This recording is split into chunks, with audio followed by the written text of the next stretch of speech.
Greetings, and thank you for tuning in to these candidate profiles. Each candidate was afforded the opportunity to answer a series of questions, which were provided to them in advance. I hope you find these profiles to be helpful in deciding the best candidate for Rowlett City Council Place 1. Early voting begins October 23rd, and Election Day is November 7th. More information can be found on the city's website. And now, on to the profile. My name is Kellie McKee, and I'm running for Rowlett City Council Place 1. I've lived here in Rowlett for 18 years. My children were raised here, and now my granddaughter will be raised here as well. I've served Rowlett for the past 10 years on the Board of Adjustments, the Planning and Zoning Commission, 2 Charter Review Commissions, and most recently the RDEIC. I've also attended the Rowlett City Academy and CERT training. Professionally, I'm an attorney, and I have over 10 years of civil litigation experience with expertise in contracts, commercial litigation, construction law, legal malpractice, personal injury, and wrongful death cases. My background in law will be an invaluable asset on council. As to my motivation for running for council, I know many candidates have one particular issue that motivates them to run, but for me, it's really more about contributing to the place that I call home and making sure that it remains the place that I want to live. I love it here, and I want to make sure that it remains safe and welcoming for everyone. It's my goal to leave my little place of the world a little bit better than I found it. Are there any specific policy changes you would put forth if elected?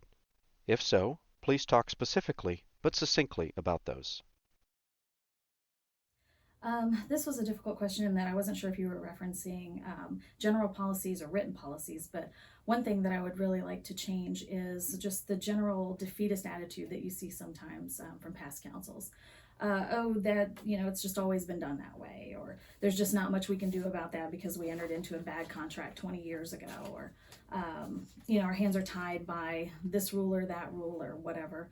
It's frustrating to me, as I know it is to many other people. There's almost always something that we can do.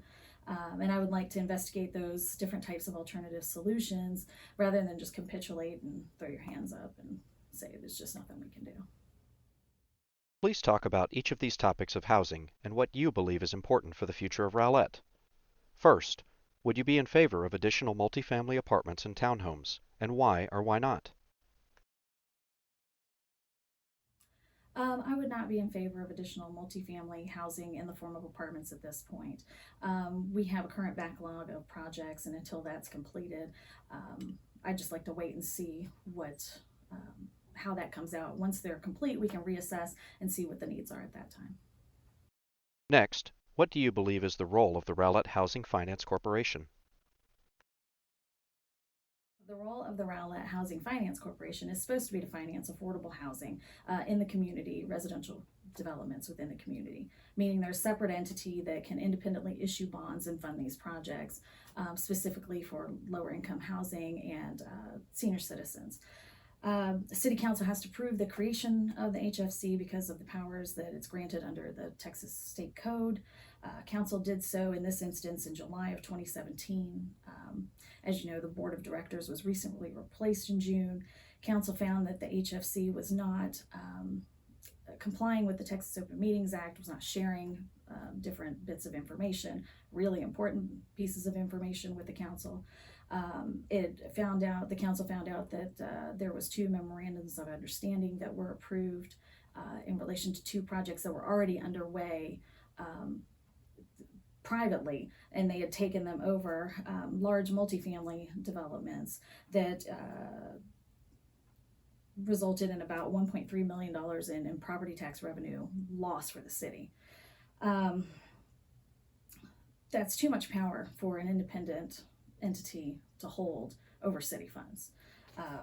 With the idea of a HFC, specifically forming a separate entity to be able to provide this type of housing in the city, is absolutely a great idea in theory. However, when there's no real supervision or communication between the city and the HFC, you're going to end up with this type of situation. And when we ventured into this area, I was opposed to it for that reason. It's too much power for an independent entity that we don't really control to have over the funds of the city. So I wouldn't be in favor of continuing those efforts going forward, but it's worth noting that because of the bonds that are already issued, you can't simply just wind it up. Those have to be paid back before it can be wound up. But now it is under control of the city and city officials and under watch. And third, do you believe Rowlett's short-term rental rules are effective? Should they be made stronger or weaker? What is your individual position on short-term rentals? Rowlett's current ordinance regarding short-term rentals requires that there's an issuance of an annual permit for them. They have to be inspected yearly. It limits the parking to, I believe, 4 vehicles on the property. Requires contact information for a local point of contact. So if it's a California corporation that owns this particular property, there has to be someone here that's accountable and can be informed of issues with the property.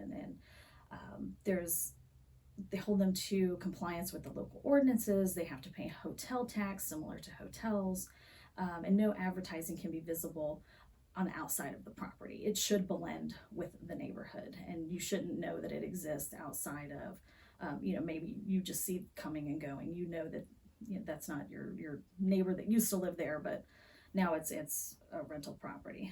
Some other cities don't have any regulations regarding short-term rentals, and some cities have banned them outright within single-family residential neighborhoods.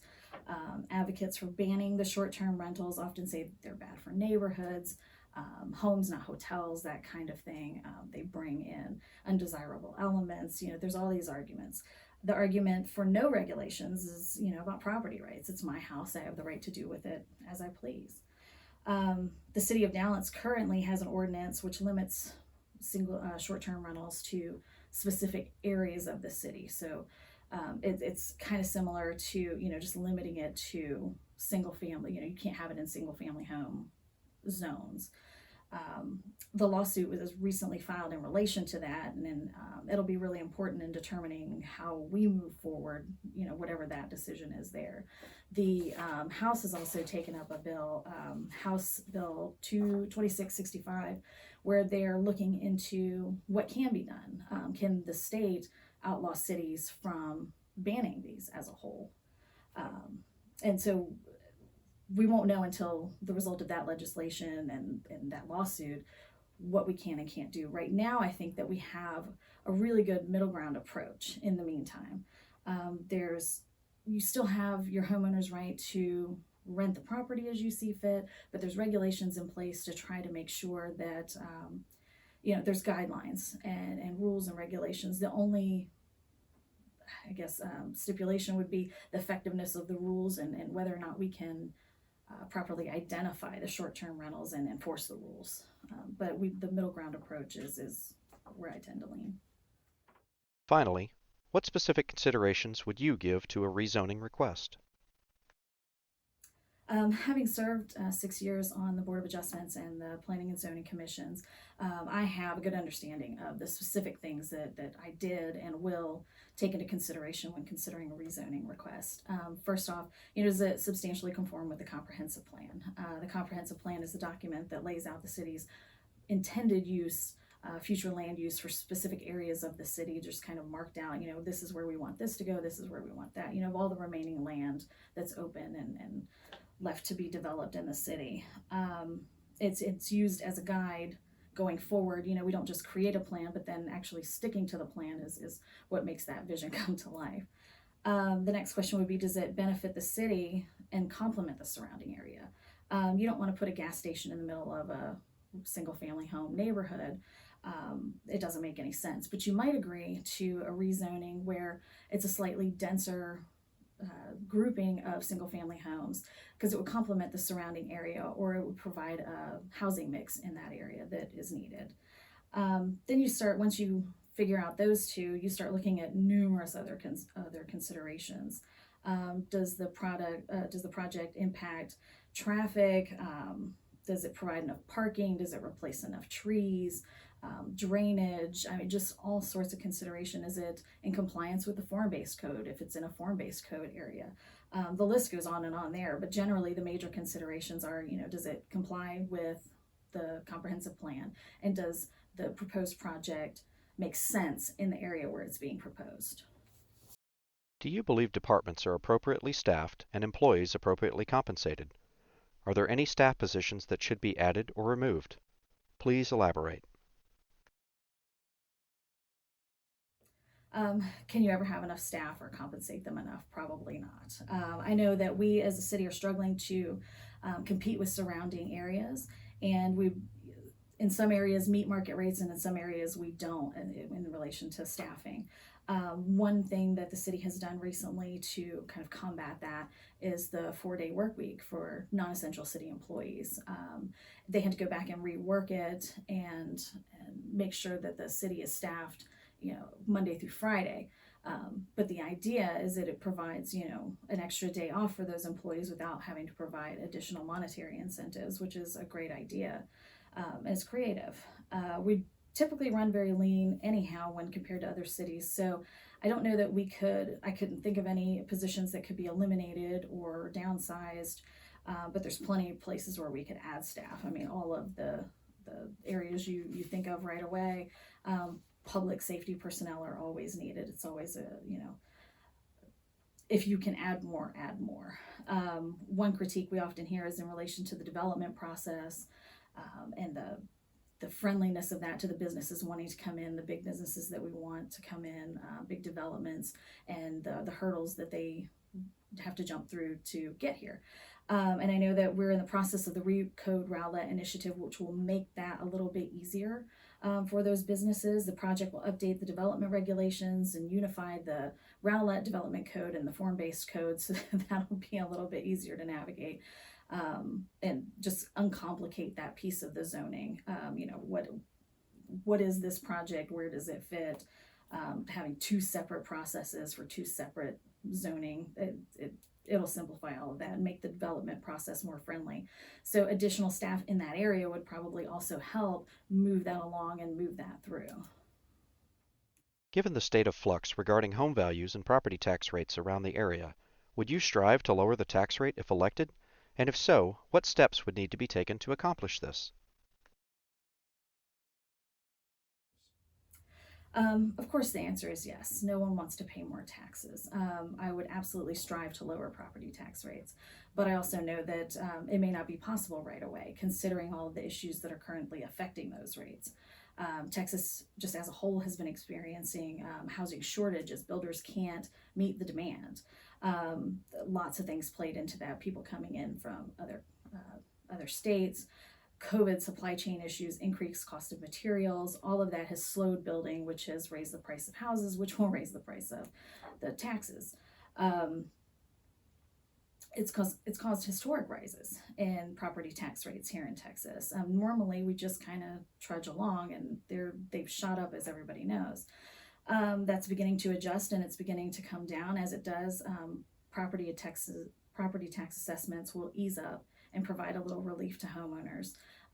But it's also going to provide a loss of revenue to the city. And so we'll have to adjust for that as we go. The new city manager has done a great job, I think, in drafting this year's budget in a way that not just looks to next year's budget and getting us paycheck to paycheck, but also considering long-term planning and thinking down the road and taking all of these things into consideration.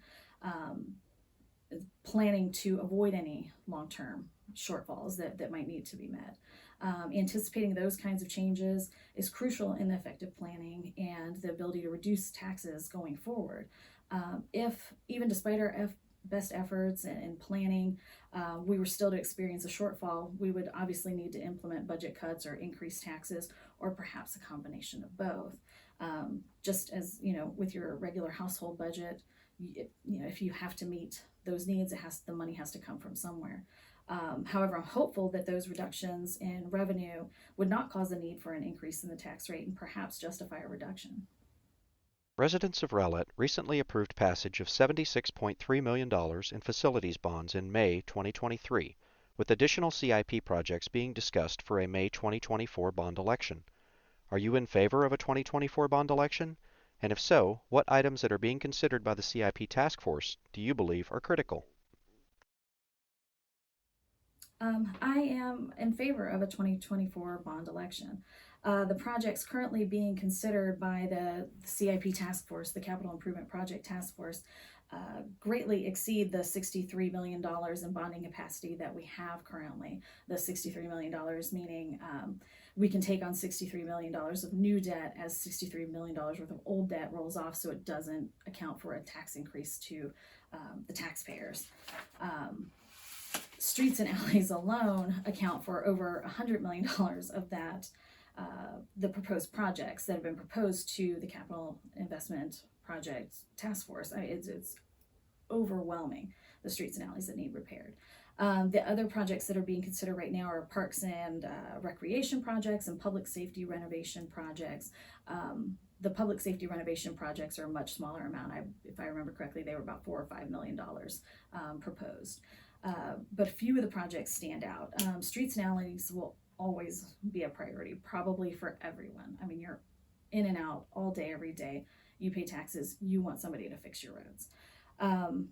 As far as that goes, the Merritt Interconnector stands out as something that needs to be a priority. It would help ease the traffic. We need more east to west connections. We need more routes, ways to get around the city. We're just so limited in how we can get around, and all the traffic and congestion and all of that. We need new ways to fight that, and that would help a great deal. The task force is seemingly in agreement, as they have tentatively proportioned the lion's share of the $63 million to not only the Merritt Interconnector, but other streets and alleys projects that they have ranked kind of in order of importance, in order of, worst roads and alleys to best. The public safety renovations, I think, are, a no-brainer, and includes renovations for 2 of the fire stations, and also the repairs that would be needed to wet zone. And those are really health and safety repairs. And so those would be a priority for me as well. Beyond police, fire, and public works, what are your top 3 priorities, and in what order? In a scenario where one city department or service must be eliminated, what would you choose and why?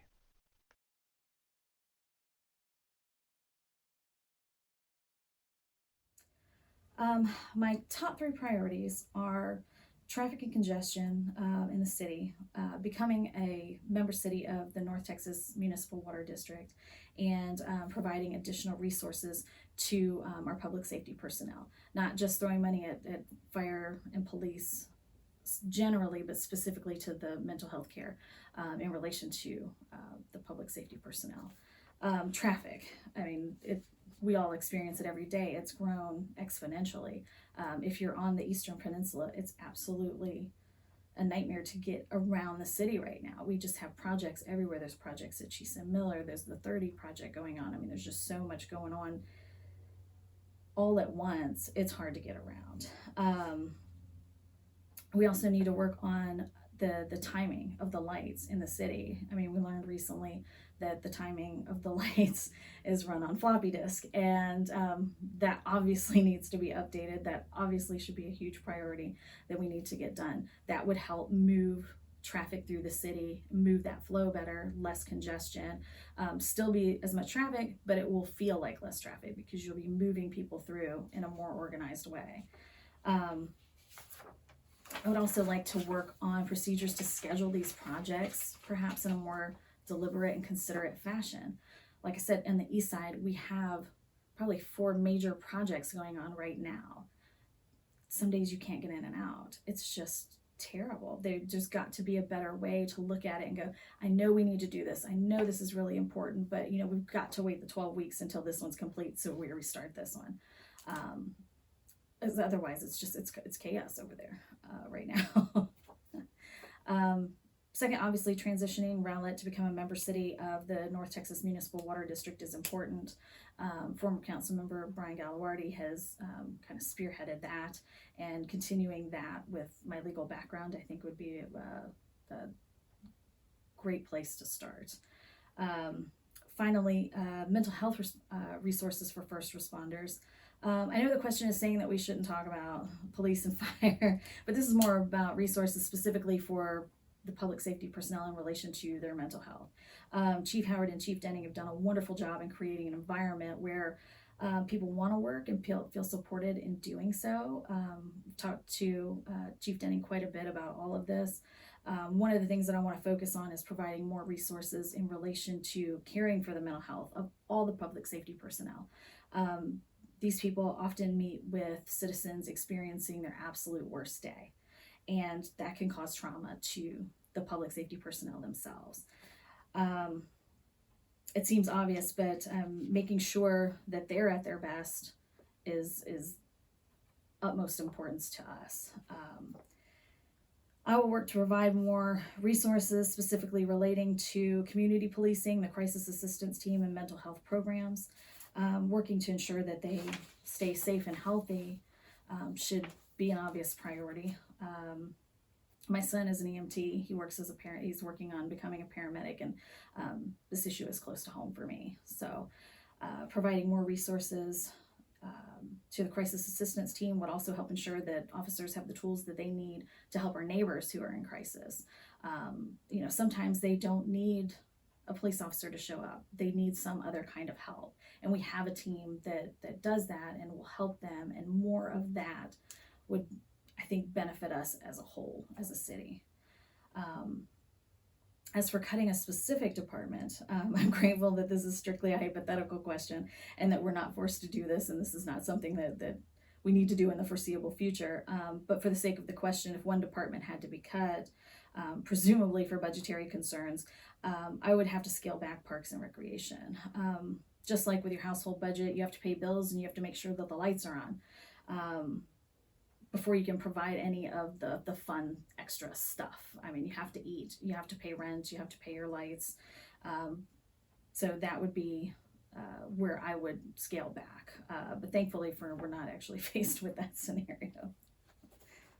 Transparency in government is very important, but state law allows some topics to be discussed in closed executive session. Please share what the Texas Open Meetings Act, sometimes referred to as TOMA, means to you and how it will impact your ability to be transparent with the public.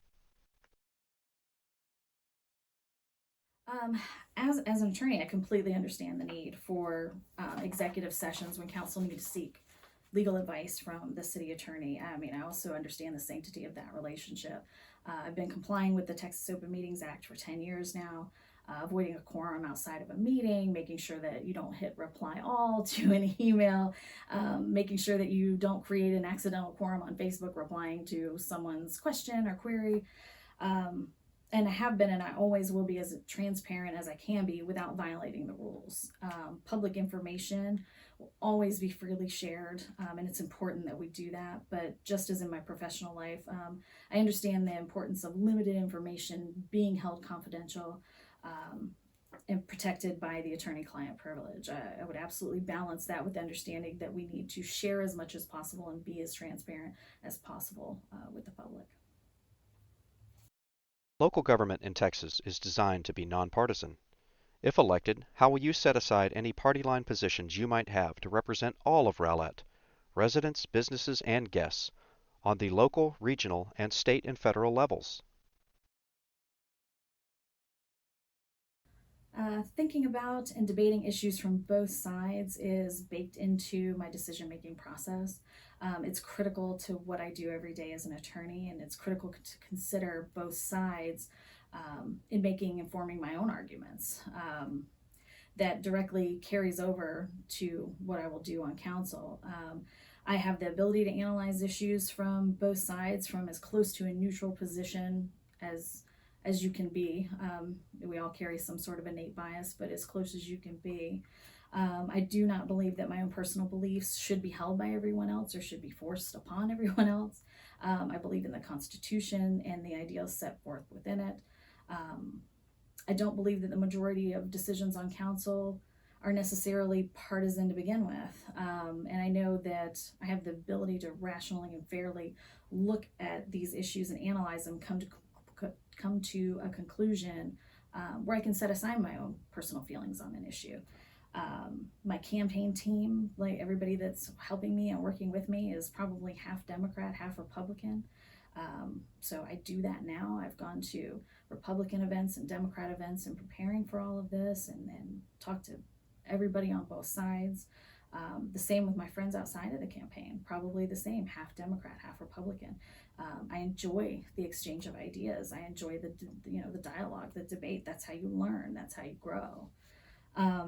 About a month ago, I attended breakfast to meet the Republican federal representative, Lance Gooden.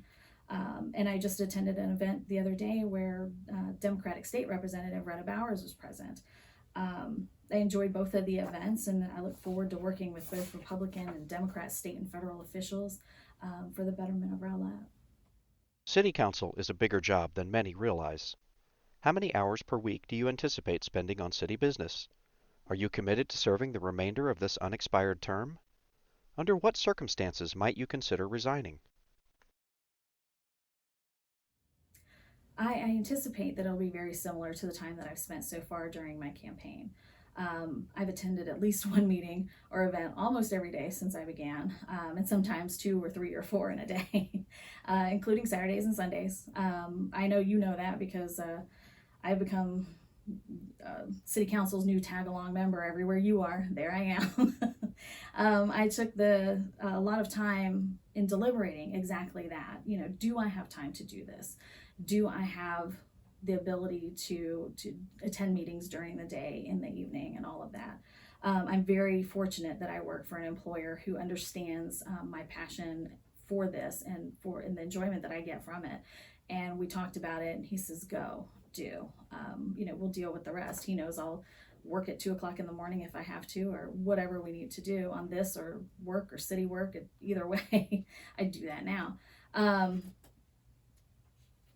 It would take catastrophic circumstances for me to consider resigning.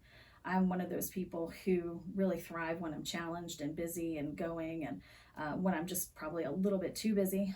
My personal and professional families both support me in this endeavor, and I'm looking forward to serving the balance of the term. Talk briefly about Rowlett's form of government, which is a council-manager home rule municipality, and how you will work within those parameters to be effective as a council member. Texas cities are either general law cities or home rule cities. General law cities only have powers that the state law authorizes. Home rule cities have powers that are set up by the municipal chapter. Rowlett obviously is home rule city and is governed by the charter. I've actually served on 2 charter review commissions, so I'm pretty familiar with the charter and how it's laid out and how it's changed and the rules contained within. Next, Rowlett is a council manager managed city rather than a mayor council managed city, meaning city council makes the laws and broad policy decisions, while the city manager is responsible for the day-to-day operations and implementing those policies. I understand the role of the council, and I would not overstep and attempt to take actions that would be considered functions of the city manager. Thank you for your time today in completing this candidate profile. Please share any closing comments you have and let voters know how to reach you with any questions. Feel free to share your website, email, phone number, or any other contact information as well. Thank you for doing these videos again this year. These are always quite helpful. I know I look for them every year when deciding who to vote for. I also really appreciate everyone who takes the time to watch the videos and be informed and make informed choices at the polls. If anyone still has questions for me, please feel free to give me a call. My telephone number is 972-890-3091. You can visit my website. It's kelliemckee.com, and it has tons of information on where I stand on particular issues. Finally, there's 14 constitutional amendments that are also on the ballot. Before you get all the way down to the bottom. So make sure that you get through all of those, make it all the way down to the bottom to vote for me on November 7th. And I look forward to serving each and every one of you as Rowlett City Council member, place number 1.